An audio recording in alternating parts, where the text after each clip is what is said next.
كما فضل مكان على مكان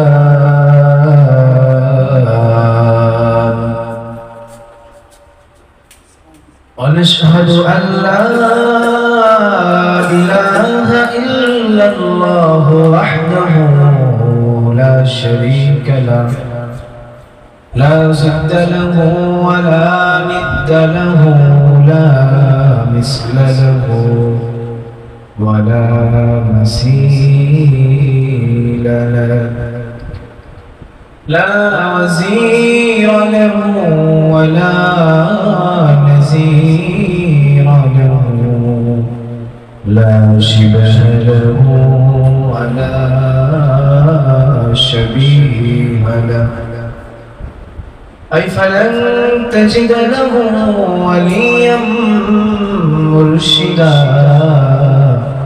فأعوذ بالله من الشيطان الرجيم بسم الله الرحمن الرحيم ولقد آتينا لقمان الحكمة أن اشكر لله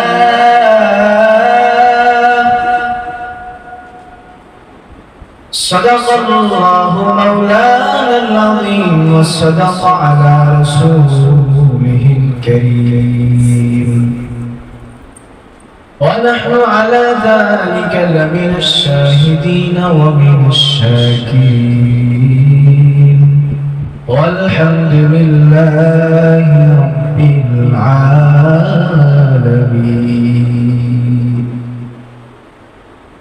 या रब दे हमें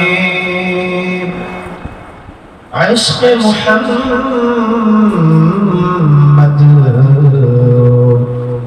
और मुहम्मदियों में गिन हो मुहम्मद ही मुहम्मद फिर हमारा तो दिन बलगल उला बिकमालिही कशफत दुजा बिजमालिही हसनत जमीअ खिसालिही सल्लु अलैहि व आलिही तो मोहब्बत करी बलगल उला बिकमालिही कशफत दुजा बिजमालिही हसनत जमीअ खिसालिही सल्लु अलैहि व आलिही कौनैन के मुख्तार खुदा तुमको बनाया उम्मत की निगहदार खुदा तुमको बनाया उम्मत की निगहबान खुदा तुमको बनाया हर रंग में तू हर भूम में तू हर जा में तू हर दम दिखता हो जिधर चाहता हो आपके रहम करम दिखता हो जिधर चाहता हो आपके रहम करम हजर में शजर में तेरे रंग वो है जिधर चाहता हो उधर तो ही तो है शुक्र अशमाल मोहब्बत दुल शुरी पड़ी अल्लाहुम्मा सल्ली अला محمد وعلى آل محمد كما صليت على إبراهيم وعلى آل إبراهيم إنك حميد مجيد اللهم بارك على محمد وعلى آل محمد كما باركت على إبراهيم وعلى آل إبراهيم إنك حميد مجيد الحمد لله সমস্ত প্রশংসা ওই আল্লাহ জাল্লা জালালুহু আম্মা নাওয়ালুহু আলিশান দরবারে যে মহান মালিক অত্যন্ত দয়া করে মায়া করে ভালোবেসে মহব্বত করে আজকের এই পবিত্র জুমার দিনে জুমার নামাজ আদায়াতে আল্লাহ তাআলা একটু আগেই তার ঘরে আসার বসার তৌফিক দান করেছেন। এজন্য সে মহান মুনিবের দরবারে আমরা সকলেই অন্তরস্থল থেকে কৃতজ্ঞতা জ্ঞাপন করে সকলেই বলি আলহামদুলিল্লাহ। মুহতারাম হাজিরিন, আপনারা যে মসজিদে একটু আগে আসতে পেরেছেন এজন্য খুশি না বেজার? কথা বলেন, খুশি না বেজার? খুশি। আল্লাহ তাআলা আমাদের উপরে দয়া আর ইহসান করেছেন, রব্বে কারীম বড় মায়া করেছেন, মহব্বত করেছেন, বিদায় আমি আর আপনি একটু আগে আসতে পেরেছি। আল্লাহ তাআলা তো মসজিদে আগে আসতে পারে কারা? যাদের উপরে আল্লাহর রহমতের দৃষ্টি পড়ে তারা। কথা বলেন ঠিক কি না? অনেক মানুষ এখনো বাড়িতে আছে, কোনো কাজ নেই, কাম নেই, এমনিতেই বসে আছে, শুধু সময় নষ্ট করতেছে, মনে করতেছে নামাজ হবে একটা 30-35 আমি তখন গেলেই তো হবে। অথচ একটু আগে যদি মসজিদে আসে তাহলে মসজিদে আসার কি ফায়দা এটি সে জানে না। কথা বলেন ঠিক কি না?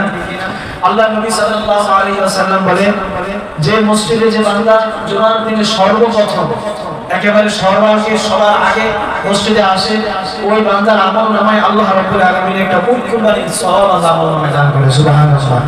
এই ওয়াজ আপনারা শুনেন নাই? শুনছেন। তারপরেও দেখবেন একদল মানুষ মসজিদে আসতে চায় না, অথচ টাকা দিয়া উট কিনে কুরবানি দেওয়া আমাদের জন্য সম্ভবই নয় এর জন্য। আর আমাদের একটা সাধারণ কাজের মাধ্যমে আল্লাহ তাআলা কত বড় বদলা রেখেছেন। এজন্য যারা আমরা শুক্রবার আসতে মসজিদে আসতে দেরি করি, এই মন মানসিকতা আমরা অন্তর থেকে জেনে ফেলে আযান হওয়ার আগেই মসজিদে আসার প্রস্তুতি নিয়ে ইনশাআল্লাহ মসজিদের দিকে চলে আসবো ইনশাআল্লাহ। মুহতারাম হাজিরিন, আজ পবিত্র জুমার দিন। এই দিনকে হাদিসের মধ্যে বলা হয়েছে গরিবের ঈদের দিন। এখন বলতে পারেন গরিবের ঈদের দিন, বড়লোকের ঈদের দিন। গরিবের এই জন্য বলা হয়েছে যে গরিবটা সবসময় হাসি খুশি থাকতে পারে না, সবসময় তাদের মুখে হাসি ফোটে না। আল্লাহ রাসূল সাল্লাল্লাহু আলাইহি ওয়াসাল্লাম ওইদিকে সম্বোধন করে বলছেন যে জুমার দিনে গরিব আর ধনী ভেদাভেদ নেই, সবাই ভালো কাপড় পরে আতর মেখে তারপরে এরকম মসজিদে যায়, কোনো ভেদাভেদ নেই। যে আগে আসবে সেই সামনে গেছে। কথা বলেন ঠিক না? অনেকে আছে মনে করে যে সামনে আমি যাব, সামনে তো মুরব্বিরা বলবে না আপনি যুবক, ঠিক আছে আপনি আগে আসছেন, আপনি আগে বসুন। মসজিদের মধ্যে কোনো দল মত নেই, কোনো ভেদাভেদ নেই। যে আগে আসবে তার স্থান সামনে, যে পিছনে আসবে সে পিছনে বসবে। পিছন থেকে মানুষকে ডেঙ্গিয়ে সামনে আসতে আল্লাহ রাসূল সাল্লাল্লাহু আলাইহি ওয়াসাল্লাম মানা করেছেন। কারণ মুসলমান সবাই আল্লাহর কাছে সমান। দুনিয়াতে আমাদের ছোট ভেদাভেদ থাকতে পারে, এমপি মন্ত্রী মেম্বার চেয়ারম্যান সাধারণ পাবলিক এগুলোর মধ্যে আমাদের একটা ভেদাভেদ রয়েছে, কিন্তু আল্লাহ তাআলার কাছে সব বান্দা তার সমান। কথা বল ঠিক কি না? মহতারাম হাজির, এজন্য মসজিদে আমরা আসলে আগে কাতারগুলো আমি পুরা করব ইনশাআল্লাহ। আমি আল্লাহ রাব্বুল আলামিনের কোরআনুল কারীমের 31 নম্বর সূরার নাম হচ্ছে সূরা লোকমান। নামটা কি? লোকমান। এই সূরার মধ্যে আল্লাহ রাব্বুল আলামিন 12 নম্বর আয়াত থেকে তেলাওয়াত করেছেন। রব্বে কারীম যদি আমাকে তৌফিক এনায়েত করেন তাহলে আপনাদের সামনে এই আয়াতের সারমর্ম আমি কিছু আলোচনা করব ইনশাআল্লাহ। এই আয়াতে আল্লাহ তাআলা আমাদের জন্য কি নির্দেশ দিলেন, আমাদের কি হুকুম দিলেন এই আয়াতে, এই বিষয়টাই আমি আপনাদের সামনে অল্প সময়ের মধ্যে আলোচনা করব। আল্লাহ রাব্বুল আলামিন বলেন ওয়ালাকাদ আতাইনা লুকমানাল হিকমা আনিশকুরিল্লাহ ওয়া মান ইয়াশকুর ফাইন্নামা ইয়াশকুরু লিনাফসিহি ওয়া মান কাফারা ফাইন্নাল্লাহা গনিয়্যুন হামিদ।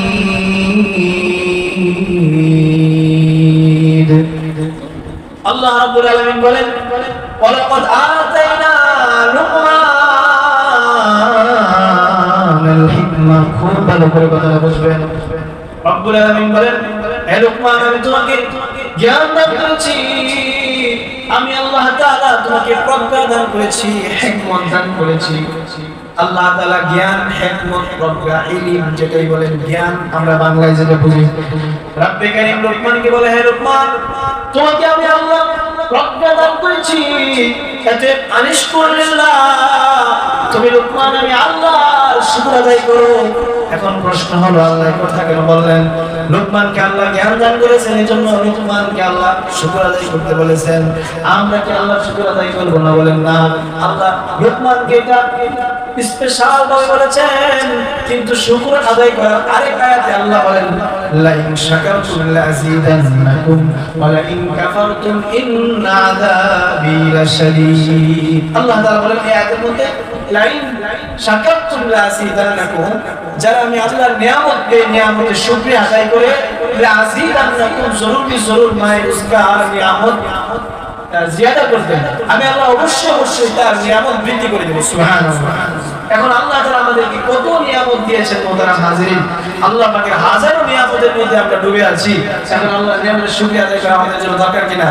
আল্লাহ তাআলা লোকমান হাকিমকে কথা বলে পৃথিবীর সমস্ত মানুষকে এই জন্য হুকুমটা দিলেন যে তোমাদের যারাই আমি আল্লাহর নিয়ামত প্রাপ্ত হয়েছো তোমরা নিয়ামতের শুকরিয়া আদায় করো। যাকে আল্লাহ যেই দিকে দিয়েছেন, কাউকে আল্লাহ ধন সম্পদ দিয়েছেন, কাউকে জ্ঞান দিয়েছেন, কাউকে আল্লাহ রাব্বুল আলামিন শক্তি সামর্থ্য দিয়েছেন, যা কিছু দিয়েছেন এগুলোর শুকরিয়া আদায় করা। আর শুকরিয়া শুধুই মুখে বলতে বলা আলহামদুলিল্লাহ এটা কি শুকরিয়া বলে না, শুকরিয়া হলো আমার হাতের কাজের মধ্যে শুকরিয়াকে বাস্তবায়ন করতে হবে। যেমন আল্লাহ তাআলা দুনিয়াতে আপনাকে আমাকে কেন পাঠাইছেন? আল্লাহ আয়াতে বলেন মা খালাকতুল জিন্না ওয়াল ইনসা ইল্লা লিয়াবুদুন।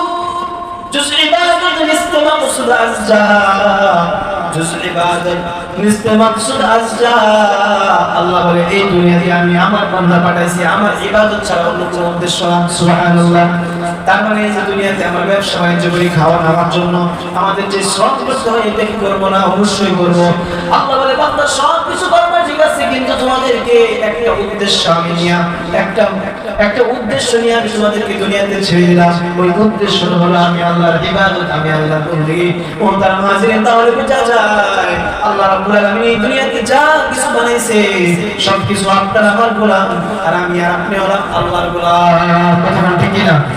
ও তার হাজিরিন, এই জন্য আল্লাহ পাক রব্বুল আলামিন লোকমান হাকিমকে বলে ওয়ালাকাদ আতাইনা লোকমানাল হিকমা আনিশকুর লিল্লাহ। সূরা ইউনূস আল্লাহ বলে হে লোকমান তোমাকে যে আমি প্রজ্ঞা দান করেছি, এই প্রজ্ঞা তুমি শুকর আদায় করো। মাইয়াশকুর ফাইন্নামা ইয়াশকুরু লিনাফসি, তুমি যদি তোমার শুকর আদায় করো, নফসে শুকর আদায় করো, আমি আল্লাহ তোমাকে আরো নিয়ামত বাড়িয়ে দিব। সুবহানাল্লাহ। ওয়া মান কাফারা ফাইন্নাল্লাহা গানিয়্যুন হামিদ। হে লোকমান মনে রেখো, তুমি যদি আমার শুকর আদায় না করো, আমি আল্লাহ কিন্তু গানিয়্যুন হামিদ, আমি প্রশংসিত, আমি অমুখী, তোমার শুকরের কিন্তু মুখাপিক কিনা। কিন্তু তুমি যদি এই নিয়ামতের শুকরিয়া আদায় করো তাহলে তোমার এই লাভ হবে, তোমার এই নিয়ামত বাড়িয়ে দিব। ও তার মাঝে এখান থেকে বোঝা যায় আল্লাহ তাআলার নিয়ামতের শুকরিয়া আদায় করলে আমাদের এই লাভ কথা কোন ঠিক কিনা। এজন্য আল্লাহ পাক নিয়ামতের শুকরিয়া আদায় করতে রাজি আছেন তো?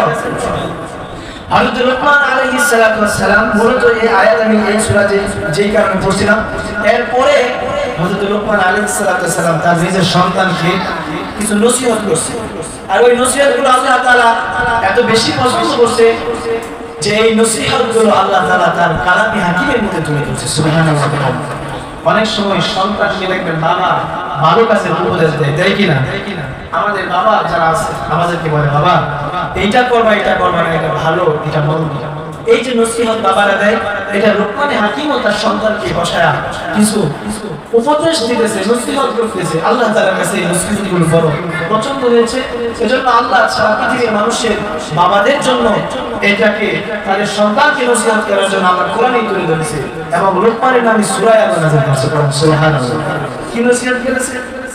হযরত লোকমান বলেন وَإِذْ قَالَ لُقْمَانُ لِابْنِهِ وَهُوَ يَعِظُهُ يَا بُنَيَّ لَا تُشْرِكْ بِاللَّهِ إِنَّ الشِّرْكَ لَظُلْمٌ عَظِيمٌ। হযরত লোকমান আলাইহিস সালাতু ওয়াস সালাম সন্তানকে সামনে বসায়া বড় আদর করে, মায়া করে, স্নেহ করে, ভালোবেসে ডেকে বলে হে আমার বৎস, হে আমার সন্তান, তুমি খুব ভালো করে শোনো। ওয়াইদ ক্বালা লুকমান লিবনিহি ওয়া হুয়া ইয়াইদুহু ইয়া বুনাইয়া, একটা ওয়াজ করছে তোমাকে হে আমার বৎস। ওয়াজটা কি? লা তুশরিক বিল্লাহ, সন্তান কখনো আল্লাহর সাথে শরীক করবা না। তার সাথে এক নম্বর উপদেশ, আরো কিছু উপদেশ আছে কিন্তু এক নম্বর উপদেশ ছিল লা তুশরিক বিল্লাহ, আল্লাহর সাথে কখনোই শরীক করবা না। আল্লাহ রাব্বুল আলামিন কেন এই কথাটা প্রথমেই বললেন? লুকমান কেন তার সন্তানকে প্রথমে শিক্ষা দিলেন? তার কারণ হলো হযরত লুকমান জানে কোনো বান্দা যদি শিরক করে তাহলে আল্লাহ তার কোনো ইবাদত আল্লাহ তাআলার কাছে গ্রহণ হয় না। আল্লাহ আয়াতে বলেন ইন্নাল্লাহা লা ইয়াগফিরু আন ইউশরাকা বিহি ওয়া ইয়াগফিরু মা দুনা যালিকা। আল্লাহ বলে বান্দা লা ইয়াগফিরু আন ইউশরাকা বিহি ওয়া ইয়াগফিরু মা দুনা যালিকা লিমান ইয়াশা। তুমি যত গুনাহ করো না কেন আমি আল্লাহ তোমার সকল গুনাহ মার্জনা করে দেব, তোমার জিন্দেগীর সকল ভুলগুলো আমি আল্লাহ ক্ষমা করে দেব। তবে বান্দা আমার মনে রেখো, তুমি যদি আমি আল্লাহর সাথে শরীক স্থাপন করো, শিরিক করো, যেটাকে আমরা শিরিক বুঝি, আল্লাহর মতো কেউ আছে এরকম মনে করো, অংশীদার সাব্যস্ত করো, মনে রেখো আমি আল্লাহ কখনো তোমার এই গুনাহকে আমি আল্লাহ ক্ষমা করব না। তার মানে বোঝা যায় কি আমি আর আপনি যে গুনাহ করি, আমি আর আপনি যে যত বড় গুনাহ করি না কেন, সমস্ত গুনাহ ক্ষমার একটা সুযোগ আছে, চান্স আছে। এটা কিন্তু কেউ যদি আল্লাহর সাথে শিরিক করে বসে তাহলে ওই বান্দার জন্য ক্ষমার আর কোনো সুযোগ থাকলো না। এজন্য এক নাম্বারে কি করা যাবে না? শিরিক করা যাবে না। এখন আমাদের সমাজে শিরিক হয়, প্রচুর পরিমাণে শিরিক হয়, আমরা জানি না শিরিক সম্পর্কে। শিরিক শুধু আল্লাহর সাথে শরীক সাব্যস্ত করাকে শিরিক বলে না, শিরিকের অনেক প্রকার আছে।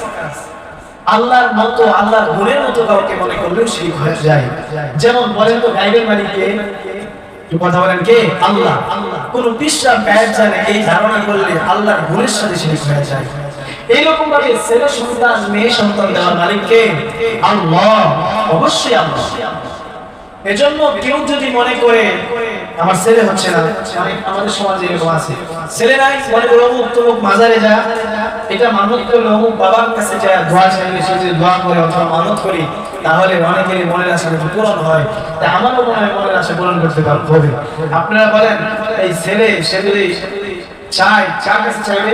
আল্লাহর কাছে। যদি আমি মাজারে যাই, মাজারের কাছে চাইলাম, পীর সাহেবের কাছে চাইলাম, তখন আল্লাহর সাথে শরীক হলো কিনা? অবশ্যই হয়েছে। এটা অনেকেই বুঝে না।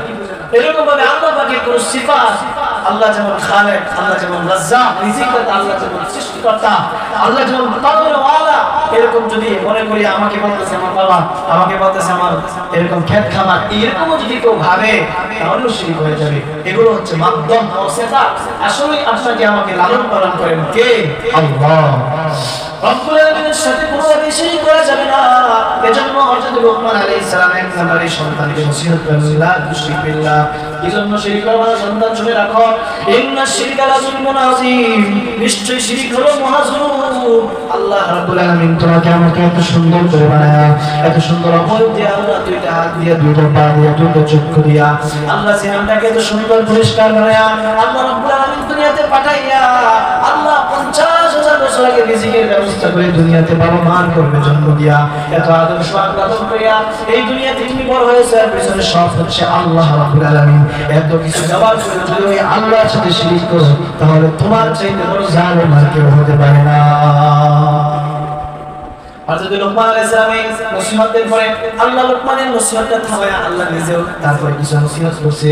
আল্লাহ বলে ওয়াসাইনাল ইনসানা বিওয়ালিদাইহি হামালাতহু উম্মুহু ওয়াহনান আলা ওয়াহনিন ওয়া ফিসালুহু ফি আমাইন আন ইশকুর লি ওয়া লিওয়ালিদাইক ইলাইয়াল মাসির। আল্লাহ রাব্বুল আলামিন বলেন, হে সন্তান তোমরা এবার আমার জন্য কিছু নসিহত, আমি আল্লাহ তোমাদেরকে কিছু নসিহত করতেছি।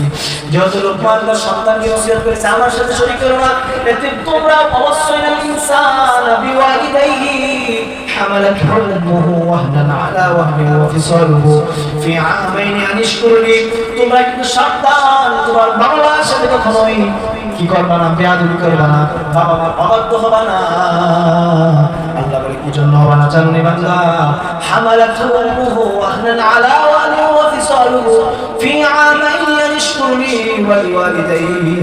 এই জন্য হইবা না কারণ তোমার মা তোমাকে 2টা মাস 10 মাস তোমাকে পেটে ধারণ করেছে, 2টা বছর তোমাকে বুকের দুগ্ধ পান করাইছে। সাবধান, ওই মায়ের সাথে বেয়াদবি করবা না। যেই বাবা এত কষ্ট করে মাথার ঘাম পায়ে ফেলে তোমাকে মানুষ করেছে, ওই বাবার সাথে কখনোই বেয়াদবি করবা না। আল্লাহ নিষেধ আনিশ করলে ওয়ালিওয়ালিদাই আল্লাহ বলে আমার শুকর করো, বাবা তোমার বাবা মার শুকর করো। সুবহানাল্লাহ। বাবা মার শুকর করতে এটি বাবা মার শুকর করতে বাবা মার সাথে ইহসান করবা।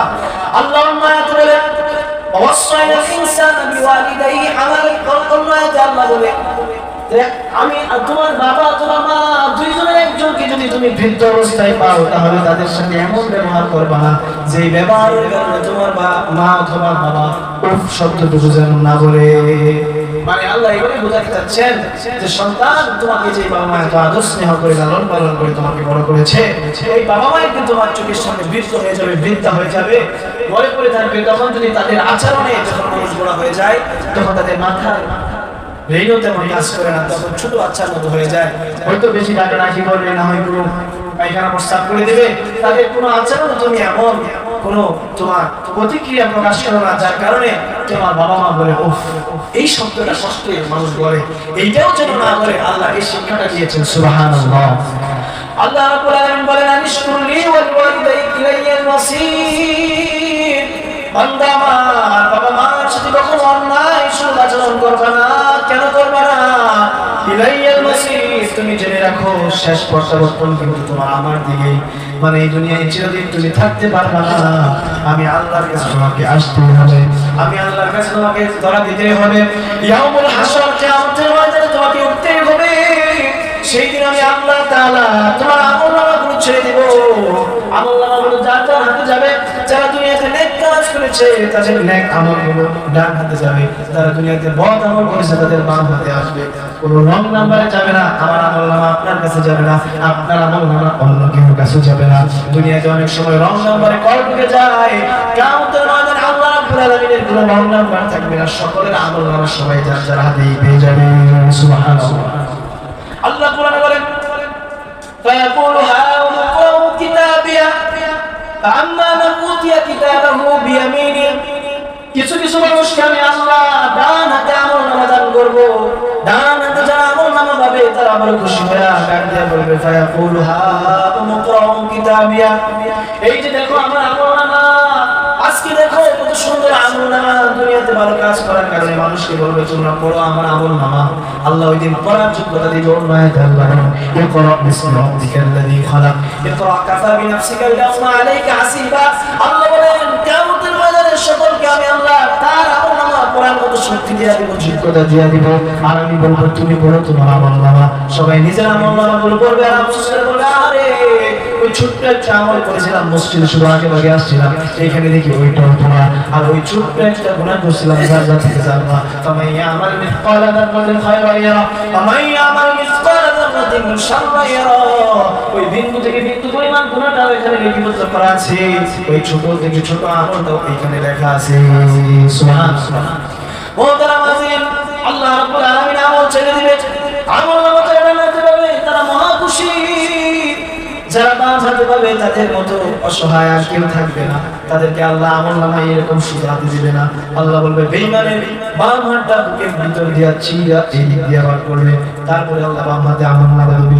ওয়া আম্মা মান উতিয়া কিতাবাহু বিশিমালিহি ফায়াকুলু ইয়া লাইতানি লাম উতা কিতাবিয়া ওয়া লাম আদরি মা হিসাবিয়া। বান্দা বলবে হায় আজকে যদি আমার আমলনামা না দেওয়া হতো, লাম উতা কিতাবিয়া, যদি আজকে হিসাবই না হতো, ওয়া লাম আদরি মা হিসাবিয়া, আজকে যদি হিসাবই না হতো, ইয়া লাইতানি কুনতু তুরাবা, আল্লাহ যদি জমিনের সাথে আমাকে মিশিয়ে দিত, ওই আমলনামা পায় বান্দা বড় পেরেশান হয়ে যাবে, বড় পেরেশান হয়ে যাবে। ও তার হাজির एग्जांपल, এই দুনিয়াতে যারা পরীক্ষা দেয় এসএসসি অথবা এইচএসসি পরীক্ষা দেয়, পরীক্ষা দেওয়ার পরে দেখবেন যদি ভালো রেজাল্ট আসে, বলবেন এ প্লাস পাইছে, দেখবেন সবাই জানায় দেয়, বন্ধু বান্ধবকে জানায় দেয়, আত্মীয়স্বজনকে জানায় দেয় যে আমার ছেলে আমার মেয়ে এরকম নাম্বার করছে, কথা বল ঠিক কিনা। ফেসবুকের মধ্যে স্ট্যাটাস দিয়ে জানায় দেয় আলহামদুলিল্লাহ গোল্ডেন এ প্লাস, কথা বল ঠিক কিনা। যদি ওই বান্দা ফেল করে আপনারা কোন দোষে কাউকে জানায়, কাউকে জানায় না, বরং তার ভিতরে এমন কষ্ট চাপা আসে ওই বান্দা ঘর থেকে বের হয়ে না, সে মনে করে আজকে যদি আমার মত হয়ে যায় তো এরকম কষ্ট লাগে। এরকম নজির আমাদের দেশে আছে যে পরীক্ষায় ফেল করার কারণে আত্মহত্যা করছে। দুনিয়ার সাধারণ পরীক্ষাতেই ফেল করার কারণে যদি আত্মহত্যা পর্যন্ত করতে পারে, তাহলে কিয়ামতের ময়দানে যারা আমাদের যা শুরু আছে শেষ নাই, সেই দিন পরীক্ষাতে যদি আমি ফেল করে ফেলি, আমার নামা যদি ফেল চলে আসে, আপনারা আফসোসের কোনো সীমা থাকবে না, শেষ থাকবে না। হাদিসের মধ্যে আসছে বান্দা আঙ্গুল চাপাইতে চাপাইতে কুড়ি পর্যন্ত খেয়ে ফেলবে। আফসোস, সেদিন আর কোনো সুযোগ থাকবে না, দ্বিতীয়বার কোনো চান্স থাকবে না। দুনিয়ার পরীক্ষাতে একবার ফেল করলে আরেকবার, আরেকবার ফেল করলে আরেকবার, হাজার বার দিয়ে পাস করা যায়, কিন্তু ওই পরীক্ষাতে আর উত্তীর্ণ হওয়ার কোনো সুযোগ থাকবে না। যেই কথা বলতেছিলাম, এই জন্য আমাদের অন্তরের ভিতরে এই কথা থাকতে হবে, কিয়ামতের ময়দানে আমাকে আল্লাহর সামনে দাঁড়াতে হবে, দুনিয়ার কৃতকর্মের জন্য আল্লাহর সামনে জবাবদিহি করতে হবে। এই ভয় যদি আমাদের অন্তরে থাকে, তাহলে কখনো আমাদের এই হাত কখনো অন্যায় হবে না। কথা বলতে ঠিক কিনা? এই চিন্তা যদি জামাতের ভিতরে থাকে, তাহলে জবান দিয়ে কাউকে কখনো দেওয়া যায় না, এই জবান দিয়ে মিথ্যা কথা বলতে পারবো না, কারণ অন্তরের ভিতরে ভয়। কিয়ামতের ময়দানে আল্লাহর কাছে জবাব কি দিব? আমি যে মিথ্যা বলি, এই পা দিয়ে কোনো খারাপ কাজের দিকে যাওয়া যায় না, অর্থ দিয়ে খারাপ কাজ করতে পারবো না। রব্বে কারীমের এরকম প্রত্যেকটা হুকুমের পাবন্দি করব যদি আল্লাহর ভয় অন্তরে থাকে। আর যদি আল্লাহর ভয় অন্তরে না থাকে, তাহলে আমি সব অন্যায় করতে পারি। কথা বলতে কিনা? হযরত লুকমান আলাইহিস সালাম সন্তানকে বলেন, বাবা, তারপরে একটা নসিহত শোনো, ইন জাহাদাকা লিতুশরিকা বিমা লাইসা লাকা বিহি ইলমুন ফালা তুতি'হুমা ওয়া সাহিবহুমা ফিদ দুনিয়া মা'রুফা। আল্লাহ তাআলা বলেন, সন্তান সাবধান, তোমার বাবা মা যদি তোমাকে কখনো অন্যায় কাজের জন্য জবরদস্তি করে, আমি আল্লাহর সাথে শিরক করার জন্য বাবা মা তোমাকে এরকম ভাবে জবরদস্তি করে, সাবধান, তারপরে করতে পারবে না। বাবা মা সকলে শোনা লাগবে, কিন্তু বাবা মা যদি বলে যে নামাজ পড়ো না, এই কথা মানা যাবে না? এটা আমার রবের হুকুম। বাবা মা যদি বলে আল্লাহর সাথে শিরক স্থাপন করো, এটা করা যাবে না, আল্লাহ বলেছে এটা পারবা না, কিন্তু সাবধান, এটা বলার পরেও বাবা মার সাথে খারাপ আচরণ করতে পারবে না। তোমার মা বাবা হোক হিন্দু, তারপরও মা বাবার সাথে খারাপ আচরণ করবে না। আল্লাহ বলে, ফালা তুতি'হুমা ওয়া সাহিবহুমা ফিদ দুনিয়া মা'রুফা। দুনিয়াতে তাদের সাথে সৎ আচরণই করবা, তাদের সাথে ভালো আচরণই করবা। তারা যদিও অন্যায় অপরাধী হয়, বাবা মা যদিও গুনাহগার হয়, তারপরে তাদেরকে তুমি সন্তান হিসেবে খারাপ আচরণ করতে পারবা না। বরং আল্লাহ বলে, তাদের মধ্যে থেকে যে ঈমান নিয়ে আসবে তাকেই অনুসরণ করবে। সুবহানাল্লাহ।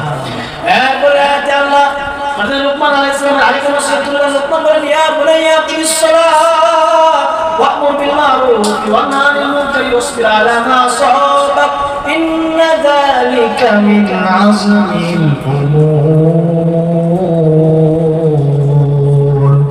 আল্লাহ রাব্বুল আলামিন বলেন, হযরত লুকমান বলে, ইয়া বুনাইয়া, হে আমার বৎস, হে আমার কলিজার টুকরা সন্তান, আকিমিস সালাহ, নামাজ আদায় করো, ওয়া'মুর বিল মা'রুফ ওয়া নাহি আনিল মুনকার, নামাজ পড়া। এক নম্বরে কি? নামাজ পড়া। আমাদের বাবা মা বলে কিনা নামাজ পড়তে? যদি না বলে থাকে, তাহলে মনে রাখবেন ওই বাবা মা কিয়ামতের ময়দানে আল্লাহর কাছে জবাব দিতে হবে। লুকমান তার সন্তানকে নসিহত করলেন, দুই নম্বরে, যে সন্তান নামাজ পড়ো, আকিমিস সালাহ, কারণ কিয়ামতের ময়দানে আউয়ালু মা ইউহাসাবু বিল আবদু ইয়াউমাল কিয়ামাতিস সালাহ। সর্বপ্রথম যে হিসাব হবে দুনিয়ার মানব সম্পদের না, কোন দল করতে ওইটা না, এক নম্বরে দুনিয়াতে নামাজই ছিল কি না, দুনিয়াতে নামাজ পড়ছো কিনা। এই জন্য সন্তানকে বাবা মা যারা আছেন, সন্তানকে নামাজের উপদেশ দিলেন। 7 বছর বয়সে আল্লাহ নবী বলছেন, তোমাদের সন্তানদেরকে নামাজের তালিম দিতে থাকো। 10 বছর বয়সে যদি তারা নামাজ না পড়ে, তাহলে তাদেরকে আঘাত করো, মানে মৃত্যু আঘাতের মাধ্যমে তাদেরকে শাসন করো, তারা ভাজে। এর জন্য আমাদের সন্তান যারা বাবা আছেন, সন্তানদেরকে ছোট থেকেই নামাজের তালিম দেবেন। মান আকামা, নবীজি হাদিসের মধ্যে বলেন, মান আকাম নবীজি as-সালাতু মান আকামা ad-দ্বীন ওয়া মান তারাকাহা ফাকাদ হাদামা ad-দ্বীন। নবীজি বলেন, দ্বীন হচ্ছে নামাজ, নামাজই হচ্ছে দ্বীন। এই নামাজকে যারা তরক করে, তারা দ্বীনকেই ক্ষতি করে। এখন আপনারা কি দ্বীন ক্ষতিকারী হতে চান? কখনোই না। এজন্য আমাদের সন্তানদের যখন 4-5 বছর হয়, মোটামুটি বুঝে প্রস্রাব পায়খানা করে না, তখন তাদেরকে মসজিদে আনার অভ্যাস করব। আমাদের সমাজে হয় কি, বিশেষ করে গ্রাম এলাকাতে ছোট বাচ্চারা মসজিদে আসলে ওরা একটু চেঁচামেচি করে, একটু শব্দ করে, মুরব্বীরা অনেক জোরে ধমক মারে, তখন ওদের ভিতরে আতঙ্ক ঢুকে যায়, ভয় পেয়ে যায়। সব জায়গায় না, কয়েক জায়গায়। তো তখন তারা আর মসজিদে আসতে চায় না। অথচ রাসূল করিম সাল্লাল্লাহু আলাইহি ওয়াসাল্লাম কি আচরণ ছিল, নবীজি বলছে ছোট বাচ্চাদেরকে মসজিদে নিয়ে আসবা, এভাবে যদি তাদেরকে ছোটবেলায় নিয়ে না আসো তাহলে তারা বড় হয়েও মসজিদে আসতে চাইবে না, ছোট থেকে আসা অভ্যাস করে তুলবা। এজন্য আলহামদুলিল্লাহ আমাদের অনেকেই তাদের সন্তানদের ছোট সন্তানকে মসজিদের সাথে করে নিয়ে আসে। এর দ্বারা হয় কি, সন্তানও আল্লাহর একত্ববাদের পরিচয় পায়। বাবা সিজদা করেন, রুকু করে, সন্তানও সিজদা রুকু করে আল্লাহর কাছে এটা বড় পছন্দ হয়। বলেন সুবহানাল্লাহ। আমার আপনার নামাজ হয় কি হয় না এটা কোনো শিরোর নাই, কিন্তু ওই ছোট্ট মানুষ যে আল্লাহকে সিজদা করছে ওইটা আল্লাহর কাছে বড় প্রিয়। এজন্য আমাদের যদি সন্তান ছোট আছে 5-6 বছর 10 বছর, তাদেরকে ইনশাআল্লাহ আস্তে আস্তে মসজিদমুখী করবো, নামাজের জন্য তাকিদ দেব, নামাজ পড়লে কি ফায়দা এটা বোঝাবো, না পড়লে কি পরিণত হবে কিয়ামতে আল্লাহ কি ভয়ঙ্কর শাস্তি রেখেছেন এগুলো বয়ান আমরা করবো, পারবো না ইনশাআল্লাহ। আমাদের সময় নেই, এজন্য খুব তাড়াতাড়ি কথা শেষ করতেছি। তারপরে আল্লাহ লোকমান তার সন্তানকে বলে ওয়া'মুর বিল মারুফ, সন্তান সৎ কাজে আদেশ দিবা, ওয়া'মুর বিল মারুফ ওয়ানহা আনিল মুনকার, শুধুই সৎ কাজে আদেশ দিবা শেষ, অসৎ কাজ থেকে নিষেধ করতে হবে। কতক্ষণ ঠিক না? আমাদের সমাজে যারা সৎ কাজের আদেশ দেয় সাধারণত আলহামদুলিল্লাহ মুসলিম ইমাম খতিব ওয়াইজ আলেম ওলামা, সাধারণ এলাকার মুসলিম বর্ণমান্য মুরব্বী তারা সৎ কাজের আদেশ দিয়ে থাকে, পাশাপাশি অসৎ কাজের নিষেধ করতে হবে। এলাকায় কোনো একটা খারাপ কাজ হইতেছে, মনে করেন কোনো একটা অশ্লীল গান বাদ্য বা এই ধরনের কোনো খারাপ কাজ হচ্ছে, তখন এলাকার যারা লিডার আছে, মুরব্বী আছে, তাদের কাজ হলো ওই কাজে বাধা দেওয়া। কিভাবে বাধা দিবে? আল্লাহ নবী সেটা বলে মান রাআ মিনকুম ফালইউগাইয়ির বিয়াদিহি, নবীজি বলেন সমাজে কোনো খারাপ কাজ হলে তুমি তোমার সামর্থ্য অনুযায়ী ওই কাজ যদি তোমার হাতের দ্বারা পরিবর্তন করে দেওয়ার সামর্থ্য থাকে তাহলে ওই খারাপ কাজটাকে হাতের দ্বারাই ভালো কাজে পরিণত করে দাও। যদি ওইটা করলে তোমার জানের নিরাপত্তা নাই, মনে করেন ওই কাজে বাধা দিলে আমার উপর আক্রমণ আসবে, তখন আল্লাহ নবী চাপায় দেয় না, তখন বলছে জবানের দ্বারা নিষেধ করো, মুখের দ্বারা বলো যে ভাই এই কাজটা তো ভালো না, এই কাজটা করিয়েন না। যদি এটা বললেও সে তোমার উপরে চড়াও হয়, তোমার জান নাশ মানে তোমার উপর আক্রমণ করার সম্ভাবনা থাকে, তাহলে তুমি মুখেও বলবা, অন্তত মুখে অন্তরে ঘৃণা করতে হবে। এটা হচ্ছে আযআফুল ঈমান, ঈমান সর্বনিম্ন ঈমান। এই জিনিসটাও যদি আমার মনের ভিতরে না থাকে যে আমার বাড়ির সাইডে গান হচ্ছে অথবা খারাপ কাজ হচ্ছে, ছেলেরা এখানে বসে জুয়া খেলতেছে, এটার প্রতি যদি অন্তরেও ঘৃণা না আসে তাহলে বুঝতে হবে আমি মুমিনের ক্যাটাগরি। খারাপ কাজের প্রতি আমার অন্তরে অন্তত ঘৃণা আসতে হবে যে আরে এই কাজটা করতেছে তো খুব মারাত্মক খারাপ কাজ, আল্লাহ তাআলা তাকে হেদায়েত দান করেন, এরকম এটা চিন্তাধারা আমাদের আসতে হবে। যাই হোক, তারপরে লোকমান আলাইহিস সালাম বলছেন ওয়াসবির আলা মা আসাবাক ইন্না যালিকা মিন আজমিল উমুর, সন্তান তুমি যখন ভালো কাজের আদেশ দিতে যাইবা, অসৎ কাজের নিষেধ করতে যাইবা, তখন তোমার উপর অনেক মুসিবত আসবে। আমাদের দেশেও দেখা যায় যারা মানুষকে ভালো কাজের আদেশ দেয়, অসৎ কাজ থেকে নিষেধ করে, ওদের উপরে অনেক ধরনের টর্চারিং করা হয়, ওদেরকে জেল জুলুম খাটতে হয়, দেখা যায় ওদেরকে বিভিন্নভাবে হয়রানি করা হয়। আল্লাহ বলে জানি, আল্লাহ বলে আগেই জানাই দিলাম বান্দা, দুনিয়াতে যারা মানুষকে ভালো কাজের আদেশ দিবে, অসৎ কাজের নিষেধ করবে, দুনিয়াতে তোমাদেরকে মানুষ বিভিন্নভাবে হয়রানি করবে, তোমাদেরকে পেরেশানি করবে, তোমাদের উপর জুলুম আসবে। এই সমস্ত জুলুমের উপরে আমি আল্লাহর উপরে তুমি সবর করবা। সুবহানাল্লাহ। যদি করতে পারো শুনে রাখো তোমার জন্য ইন্না যালিকা মিন আজমিল উমুর, আমি আল্লাহ তোমার জন্য কিয়ামতে রেখেছি মহা পুরস্কার। আল্লাহ রাব্বুল আলামিন বলে ইয়া বুনাইয়া ইনতাবু খালদালি।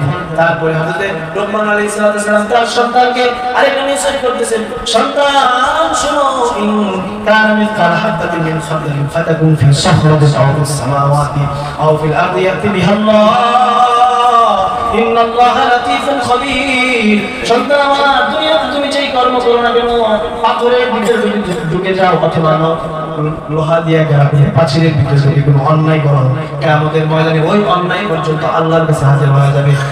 সাবধান, দুনিয়াতে গোপনে অন্যায় অন্ধকারে কোনো অন্যায় করা যাবে না।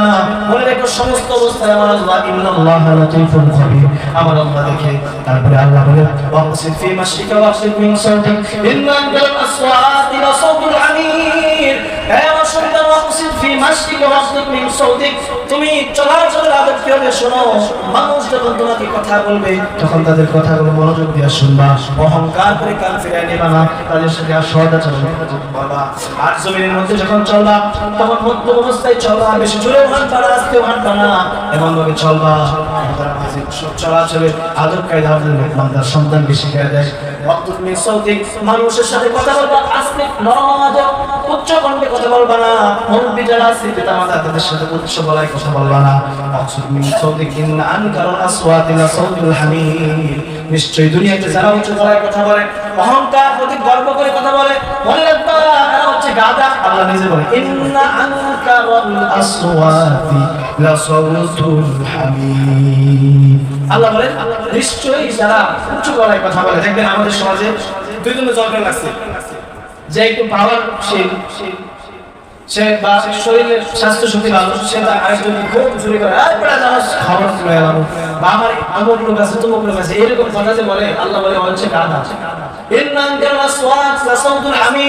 এটা হচ্ছে কর্কশ গলায় যারা কথা বলে এরা হচ্ছে গাধা, গাধার আওয়াজ। এজন্য এভাবে মানুষের সাথে কথা বলা যাবে না। বাচ্চা সন্তান অক্সিজেন ফি মাশিকা ওয়াগদুদ মিন সাউতিক ইন্না আনকারুল আসওয়াতি লা সাউতুল হামির, এইরকম কিছু মোটা মোটা নসিহত আমাদের লোকমান তার সন্তান করেছেন।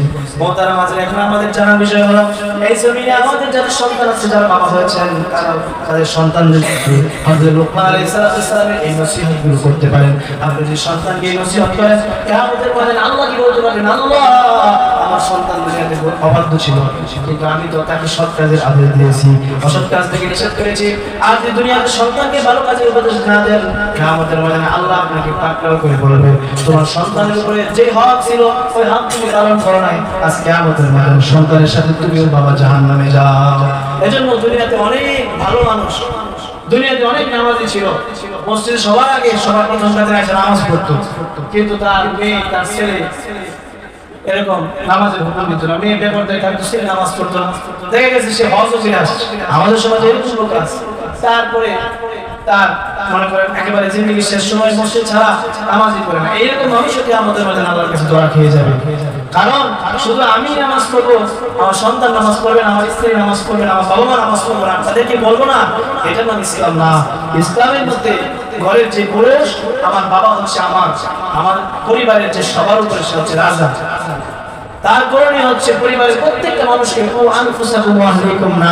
সে আগে নিজে জাহান্নামের আগুন থেকে বাঁচবে, তারপরে পরিবারের প্রত্যেকটা সদস্য ফ্যামিলি মেম্বারকে জাহান্নামের আগুন থেকে বাঁচানো হচ্ছে তার দায়িত্ব। কথা বলেন ঠিক কিনা?